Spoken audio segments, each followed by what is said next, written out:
Escribí una carta para mi esposo y luego la rompí en pedazos. No lo hice por rabia. Tampoco por dramatismo. La rompí porque ya no la necesitaba para demostrar que existía. Tenía 40 años y durante mucho tiempo había vivido como una sombra silenciosa dentro de una casa que seguía funcionando sin preguntarme nada. Mi esposo, Daniel, ya no me miraba. No de verdad. Y mi hijo, Jack, pronto se iría a vivir su propia vida. Yo seguía allí, cocinando, limpiando, organizando cumpleaños y rutinas, como si mi presencia fuera parte del mobiliario. A veces me preguntaba cuándo había dejado de ser yo. La respuesta llegó en un lugar que no había planeado visitar, una pequeña cabaña de madera, perdida en un bosque de pinos cubiertos de nieve. Todo comenzó una mañana cualquiera. Jack, mi hijo, me miró con una atención distinta mientras desayunábamos en silencio. Daniel no estaba. Otra vez. Ya no preguntaba cuándo volvería. Mamá, dijo Jack con suavidad, ¿te gustaría irnos a algún lugar por unos días? Levanté la vista, sorprendida. En sus ojos vi algo que no había sabido leer antes, preocupación. Hay una cabaña cerca de un lago, continuó. Fui allí una vez con la escuela. Es tranquila, realmente hermosa. Jack acababa de cumplir 21 años el mes anterior. Era alto, callado, observador. Siempre había tenido esa forma tan suya de notar lo que otros preferían ignorar. Acepté sin pensarlo demasiado. No hicimos planes. No había itinerarios ni horarios. Solo una madre y su hijo subiendo por la montaña, dejando atrás una casa llena de rutinas vacías. Cuando el auto giró hacia el camino nevado, sentí algo extraño abrirse en mi pecho. Los pinos blancos se alzaban a nuestro alrededor como guardianes silenciosos. El viento susurraba entre las ramas desnudas. La cabaña apareció al final del camino, pequeña, gastada por el tiempo, pero cálida, como un recuerdo al que uno vuelve sin saber por qué. Sigue igual que antes, dijo Jack, sonriendo con nostalgia. Dentro había una chimenea antigua, sillones cubiertos con mantas de lana y una mesa de roble descolorido. Me quedé de pie durante un largo rato sin moverme. Durante 15 años había vivido rodeada de electrodomésticos, llamadas de negocios y conversaciones funcionales. Hacía mucho tiempo que no tenía un espacio que no exigiera nada de mí. La noche cayó rápido. Volvió a nevar. Jack encendió el fuego mientras yo me quitaba las bufandas. Me senté en el suelo, observando las llamas danzar. ¿Tienes hambre?, pregunté. Incluso fideos instantáneos están bien, respondió, siempre que comas conmigo. Esa frase me quebró por dentro. Había olvidado lo valioso que era compartir una comida sin prisas, sin fingir interés, sin ser invisible. Comimos en silencio, pero ese silencio era más cálido que cualquier celebración ruidosa que hubiera organizado en años. Esa noche me acosté en la pequeña cama de madera, envuelta en una manta gruesa. Escuché el viento golpear el techo de hojalata, el crujido de la leña y la respiración tranquila de Jack. Mi único hijo. El mismo que, sin decirlo, me había sacado de un frío que creía permanente. Quizás aquí empiezo a vivir de nuevo, me susurré. Desperté con el aroma suave del café. La luz de la mañana atravesaba la cortina de lino. Me levanté y vi a Jack junto a la ventana, taza en mano, observando la nieve. Que este lugar me hace querer quedarme en cada instante, dijo. Además, hago un café increíble. Nos sentamos cerca de la chimenea sin hablar. Solo existíamos. Y eso era suficiente. Pasamos la mañana ordenando la cabaña, no porque fuera necesario, sino porque queríamos hacer algo juntos. Cada pequeña tarea reparaba un hilo invisible entre nosotros. Al mediodía, Jack me entregó unas raquetas de nieve. Voy caminas por el bosque, mamá. Nos adentramos entre los pinos. El silencio era absoluto. Mis pies se hundían en la nieve limpia.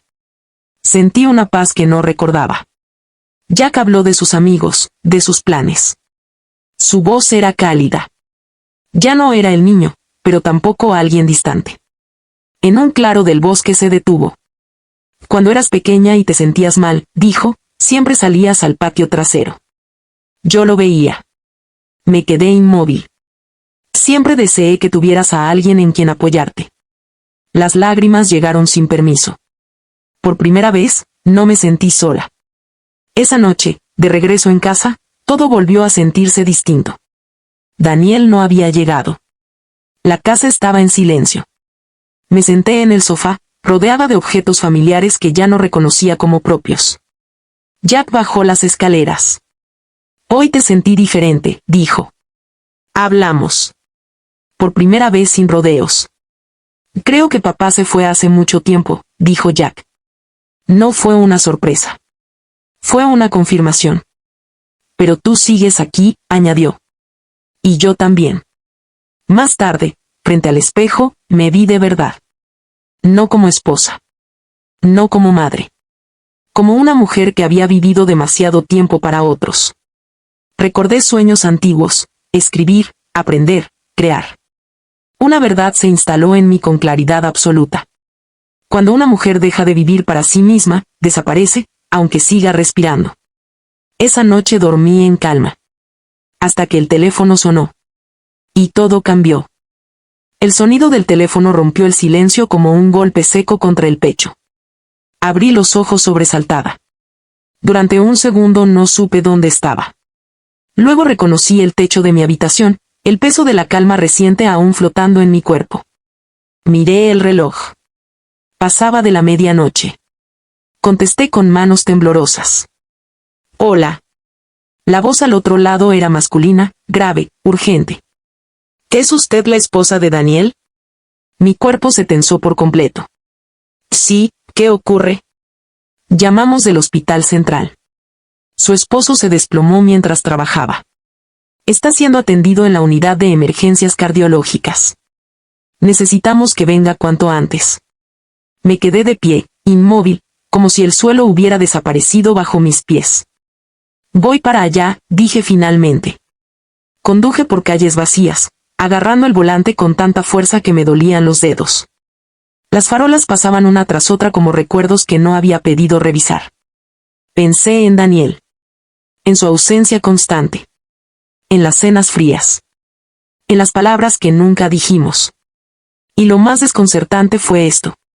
No sentía miedo de perderlo. Sentía inquietud por todo lo que había quedado inconcluso. Cuando llegué al hospital, el aire olía a desinfectante y urgencia. Corrí a la sala de espera.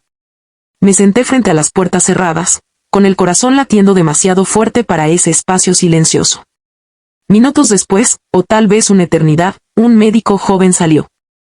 Que está fuera de peligro, dijo. Llegaron a tiempo. Exhalé un agradecimiento que no sabía que estaba conteniendo. Cuando me permitieron entrar, lo vi. Daniel yacía en la cama, pálido, exhausto.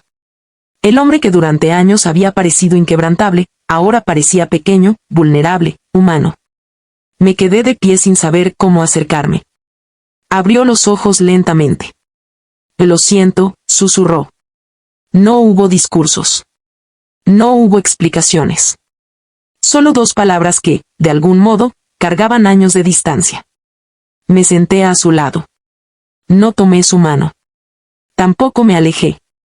Toda la ira que había acumulado no apareció. Tampoco el deseo de consolarlo. Solo había una claridad extraña, casi serena. Esa noche no dormí. Pero tampoco sentí la necesidad de huir. Una pregunta me acompañó hasta el amanecer. Si Daniel realmente cambia, ¿qué haré yo? Una semana después, Daniel regresó a casa. El médico había sido claro, reposo absoluto durante 3 semanas. Sin oficina, sin estrés, sin jornadas interminables. Daniel aceptó a regañadientes, como si descansar fuera una derrota. La casa se volvió extrañamente silenciosa. Ya no había salidas apresuradas ni llamadas interminables, pero el espacio entre nosotros era nuevo, incómodo, indefinido. Seguía levantándome temprano. Preparaba café. Ordenaba la cocina. Preparaba el desayuno para Jack. Ahora Daniel también estaba allí, sentado en la silla que durante años permaneció vacía. Intercambiábamos preguntas corteses. ¿Cómo te sientes? ¿Dormiste bien? Luego el silencio volvía a ocuparlo todo. Una tarde, cuando Jack salió a encontrarse con sus amigos, entré en la habitación que Daniel había convertido en oficina temporal. Estaba de pie junto a la ventana, mirando hacia afuera como si buscara respuestas en el vidrio. Tenemos que hablar, dije. Se giró. Sus ojos estaban cansados, pero no evitaban los míos. Me senté frente a él. El silencio se estiró entre nosotros hasta que decidí romperlo. ¿Alguna vez te diste cuenta de lo sola que he estado? Daniel bajó la mirada. Asintió lentamente. Lo sabía, pero no sabía qué hacer. El trabajo era lo único que sentía que todavía hacía bien. Solté una risa seca, amarga. ¿Y yo? ¿Y Jack? ¿Y todas esas cenas en las que esperé sola? No respondió. Se quedó mirando sus manos, como si allí pudiera encontrar una solución. Tenía miedo, dijo finalmente. Miedo de detenerme y enfrentar la verdad. Ya no soy el hombre que elegiste. Sentí el pecho apretarse. No necesito a alguien perfecto, respondí. Necesito a alguien presente. Levantó la vista. Sus ojos estaban nublados. Pensé que te había perdido, continué. Pero lo más aterrador es que yo ya me había perdido antes. No hubo promesas. No hubo abrazos. Solo una conversación honesta, la primera en años. No intentamos reconstruir el pasado. Solo nos miramos como dos personas reales, cansadas, heridas. Y por primera vez, eso fue suficiente. Esa noche, Jack regresó a casa. Nos encontró a Daniel y a mí sentados a la mesa. Nos observó con cautela, como quien entra a una habitación familiar donde los muebles han sido movidos de lugar. No preguntó nada. Le serví sopa. Mis manos temblaban ligeramente. Daniel comía en silencio. Nadie habló mucho, pero el silencio ya no pesaba. Era distinto. Como el inicio de una melodía. Después de cenar, Jack subió las escaleras. 15 minutos más tarde, llamó suavemente a la puerta de mi habitación. «Mamá, ¿estás ocupada?» Negué con la cabeza. «Pasa, cariño». Se quedó de pie un momento, sin teléfono, sin auriculares. Solo él. ¿Tú y papá están bien otra vez? La pregunta me tomó por sorpresa. Quise responder rápido, pero me detuve. En sus ojos no vi curiosidad. Vi miedo. Esperanza. Necesidad de claridad. No lo sé, respondí con honestidad. Pero estamos hablando como personas reales. Jack asintió, mirando al suelo. Y crecí en una casa donde la gente hablaba mucho, pero nunca decía nada importante. Se me hizo un nudo en la garganta. A veces sentía que estaba entre dos desconocidos, intentando evitar que todo se derrumbara. Me acerqué y puse mi mano sobre la suya. No tenías que hacer eso, Jack. Ningún niño debería cargar con eso. Levantó la vista, con los ojos enrojecidos. Si no era yo, ¿entonces quién? Lo abracé. De verdad. Como no lo hacía desde que era pequeño. Y en ese abrazo entendí algo que nunca había querido ver. Jack también había sido víctima de nuestros silencios. Cuando salió de la habitación, me quedé sentada, inquieta. Tal vez la sanación no empieza con el matrimonio. Tal vez empieza con el valor de enfrentar las heridas que dejamos en quienes más amamos. Y supe que aún quedaba un último tramo del viaje. La primera nevada de la temporada caía con suavidad, como si el mundo quisiera cubrir sus cicatrices con un manto blanco y limpio. Me asomé por la ventana, observando los copos girar lentamente antes de tocar el suelo. La cabaña y el bosque parecían tan distantes, y al mismo tiempo, tan cercanos. Cada recuerdo del frío, de Jack y de mi despertar interior estaba grabado con fuerza en mi memoria. Daniel estaba en la cocina, silencioso, preparando café. Su presencia ya no era la de un hombre ausente o distante. Había algo vulnerable en su manera de moverse, algo que pedía atención sin palabras. Por primera vez en años, no me sentí invisible a su lado. Nos miramos, y sin decir nada, entendimos que estábamos empezando de nuevo, pero de una manera distinta, sin roles impuestos, sin expectativas, solo humanos compartiendo el mismo espacio. Jack bajó las escaleras y se detuvo en el umbral de la cocina. Su mirada nos recorrió a Daniel y a mí, y en sus ojos no había juicio, solo curiosidad y cuidado. Sonreí, reconociendo lo mucho que había crecido, pero también cuánto permanecía de aquel niño que me enseñó a reír de nuevo en la nieve.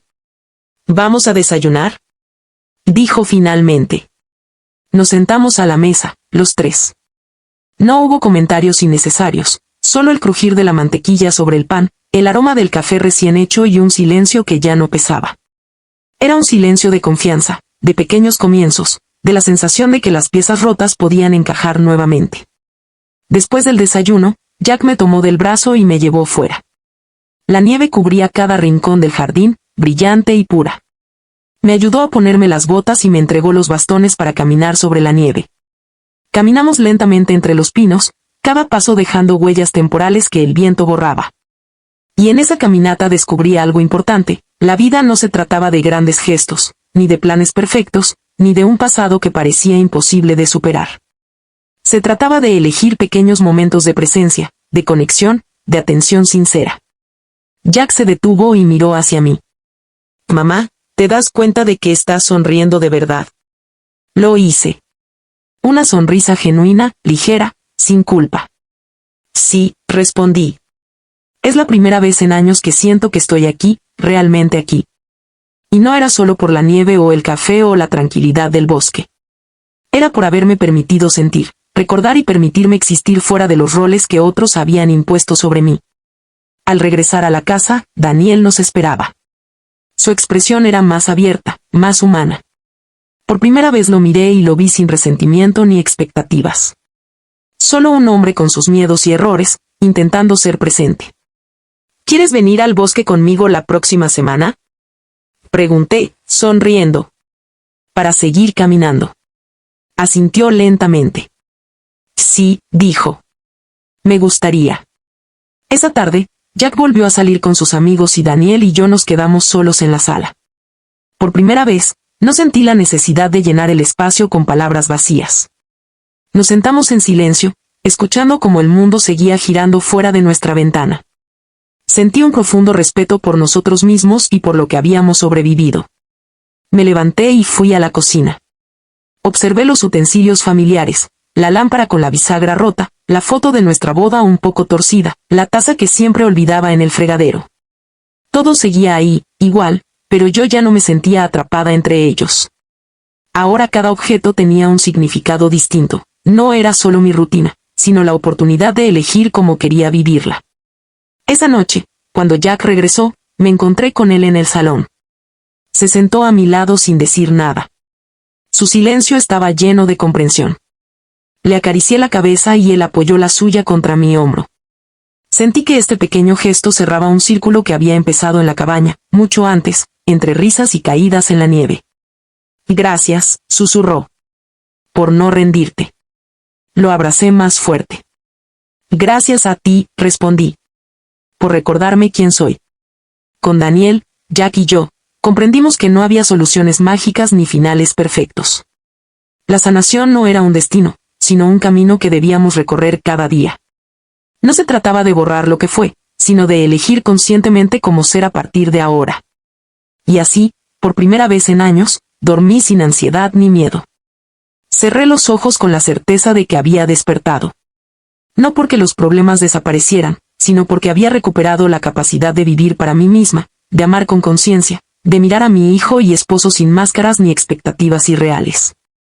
El bosque nevado, la cabaña, la risa de Jack, su calidez silenciosa y las conversaciones inesperadas con Daniel se habían convertido en el comienzo de algo más grande, una vida elegida, no impuesta. Una vida que podía ser hermosa, imperfecta, real. Cuando me desperté esa mañana, el sol brillaba sobre la nieve fresca, y me di cuenta de algo: ya no necesitaba cartas rotas ni recuerdos dolorosos para recordarme que existía. Ya no necesitaba esperar la presencia de otros para sentirme viva. La vida estaba allí, frente a mí, en la risa de Jack, en la mirada sincera de Daniel, en mi propia respiración. Me levanté, me vestí y fui a la ventana. Observé cómo los rayos de sol se filtraban a través de los pinos, pintando de oro la nieve. Tomé una profunda respiración y por primera vez en años, sentí paz. Una paz activa, llena de claridad y decisión. La historia no terminaba ahí. Pero, por primera vez, yo estaba lista para escribirla. No como esposa, no solo como madre, sino como yo, una mujer despierta, que había recordado cómo existir y elegir su propio camino.